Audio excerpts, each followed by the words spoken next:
Dubai is a tiny sheikhdom nestled along the Persian Gulf on the eastern edge of the Arabian Peninsula and part of a tiny oil-rich country called the United Arab Emirates. Over the course of just a few decades, it's transformed itself from a spit of sand about the size of Rhode Island into the Singapore of the Middle East. It's a political, economic, and financial success story in a region torn by conflict. And it's all the vision of one man, Sheikh Mohammed bin Rashid Al Maktoum. He rarely gives interviews, but you're about to meet him and get his tour of one of the fastest-growing places on Earth. No matter how many articles you read or how many pictures you see, they don't quite capture the enormity and the energy of Dubai.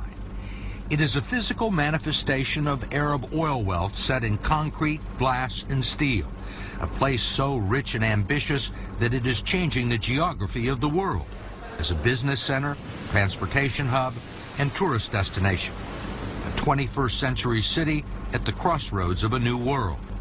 Skyscrapers rise in clusters, man-made islands rise from the sea, and entire neighborhoods with hundreds of office buildings and apartments rise from the sand.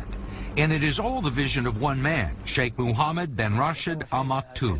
This is where we're standing now. All this is nothing. 2000.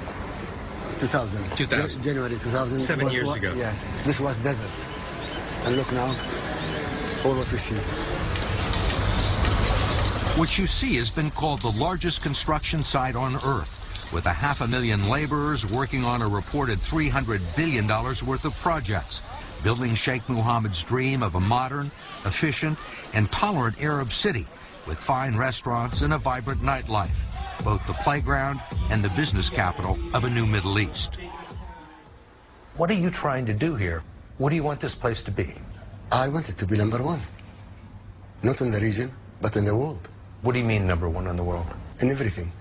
High education, health, housing, just making my people the highest way of living.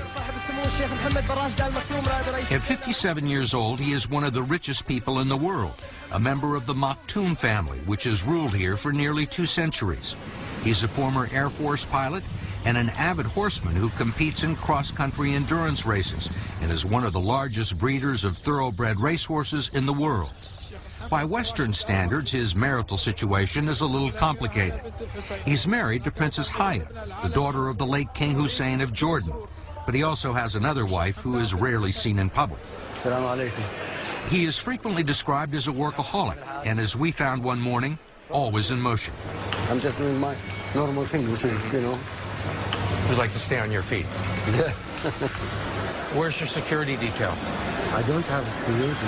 You just walk around by yourself? Yeah. He's famous for dropping in unannounced at construction sites and government offices to see how things are going.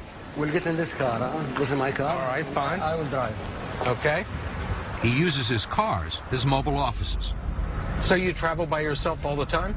Most of the time I travel myself, yes. It seemed like almost everyone in Dubai knew the car and who was driving. Yeah, but you see the whole area is growing here. There is a little bit of Donald Trump in him, at least when it comes to showmanship. You know this building up there? That strange-looking building on the left is one of the world's tallest indoor ski slopes. Outside, it may be 120, but inside, it feels like the Alps. And they are set and ready to run. Then there is the Dubai World Cup, showcasing the fastest horses in the world, running for the world's largest purse. Not to mention the most luxurious and expensive hotel in the world, the Burj Al Arab, where the cheapest room is $2,000 a night. Why do you want everything to be the biggest, the tallest? Steve, why not? Why not? If you can have it in New York, what can we have it here? Why are you in such a hurry? Most people would try and do all of this in a lifetime, not in 5 years. I want my people to live better life now, to go to the high school now, to go to the good health care now, not after 20 years. His people, the descendants of Bedouin tribesmen, pearl divers, and traders, now make up a small fraction of the population here. They enjoy one of the highest standards of living in the world, with free health care and college tuition and no taxes.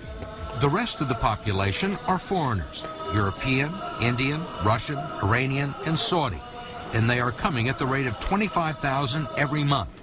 Developers, architects, middle managers, domestics, and bellboys, all united by a common goal, to make money. People can smell the opportunity, and they go for it. Georges McCool is president of Middle East operations for Morgan Stanley, and he believes that Dubai has the perfect business environment for multinational corporations. It is strategically located halfway between the financial capitals of London and Singapore. There are 1.5 billion people within a 3-hour plane flight, and it is the perfect jumping-off point to tap into the emerging markets of